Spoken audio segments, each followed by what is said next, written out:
പണ്ടൊരിക്കൽ മനക്കിലെ പാടത്തേക്ക് കൊയ്ത്തിന് പോകുകയായിരുന്നു ജാനകിയും കൂട്ടരും. അങ്ങനെ പോകുന്നതിൻ്റെ അടുത്തായി ഒരു ശിവന്റെ അമ്പലമുണ്ടായിരുന്നു. അവിടെ നിന്നും അല്പം മാറിയാണ് ബ്രഹ്മരക്ഷസിനെ പ്രതിഷ്ഠിച്ചിരിക്കുന്നത്. അതിവർ പോകുന്ന വഴിയുടെ അടുത്താണ്. സ്ത്രീകൾക്ക് ആർത്തവമായി ഇരിക്കുന്ന സമയത്ത് അതുവഴി തന്നെ ആരും പോകാറില്ല. അങ്ങനെ ഇവർ നടന്ന് ആ അമ്പലത്തിനരികിലെത്താറായി. ആ സമയം ഭാർഗവി എന്ന സ്ത്രീ അവിടെ നിന്നു.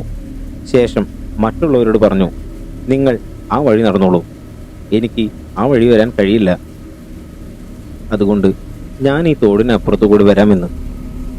കാര്യം മനസ്സിലായ മറ്റുള്ളവർ, ആ എന്ന് നീ അതിലെ വരൂ എന്ന് പറഞ്ഞു.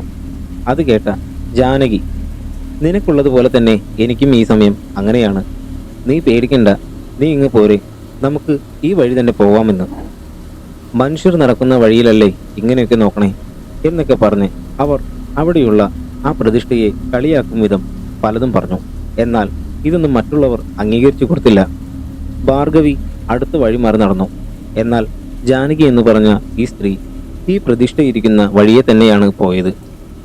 അങ്ങനെ പാടത്തെ കൊയ്ത്തെല്ലാം കഴിഞ്ഞു. വൈകിട്ട് ജാനകി വീട്ടിലെത്തി. കുളിയൊക്കെ കഴിഞ്ഞ് കിടക്കാൻ നേരം മേലാകെ ചൊറിഞ്ഞു തടിച്ച് പൊങ്ങാൻ തുടങ്ങി.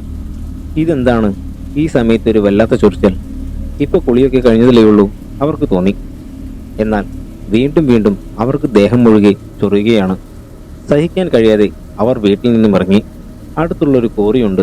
അവിടെ ഇവർ സ്ഥിരമായി കുളിക്കാൻ പോകുന്ന ഒരു കുളമുണ്ട്. അവർ അത് ലക്ഷ്യം വെച്ച് ഓടുന്ന നേരം കുറച്ചു ദൂരം മാറി ഒരു വലിയ ആൽമരം പോലെ അവർക്കതിനെ തോന്നി. ഇതെന്താ ഇങ്ങനെയൊരു മരം?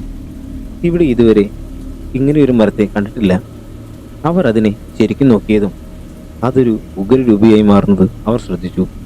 ചുവന്ന കണ്ണും ദേഹം നിറയെ മുടിയും നീണ്ട കൂർത്ത പല്ലും. പെട്ടെന്ന് അവരുടെ ബോധം മറയുന്നത് പോലെ അവർക്ക് തോന്നി. ദേഹത്ത് കുറെ മണൽച്ചരലുകൾ വന്ന് വീഴുന്നത് കൂട്ട് ഒരു അനുഭവം അവർക്കുണ്ടായി.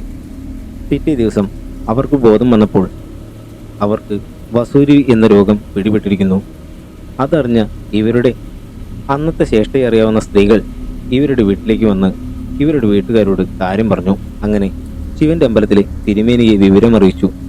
ശേഷം തിരുമേനിക്ക് കാര്യങ്ങൾ മനസ്സിലായി. അതിനു വേണ്ട പരിഹാരവും അദ്ദേഹം ഇവർക്ക് പറഞ്ഞു കൊടുത്തു.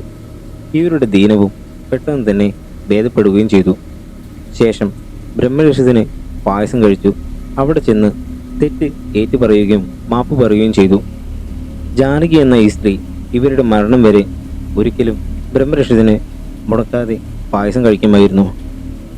82-ാം വയസ്സിലാണ് ജാനകി എന്ന സ്ത്രീ മരണപ്പെട്ടത്.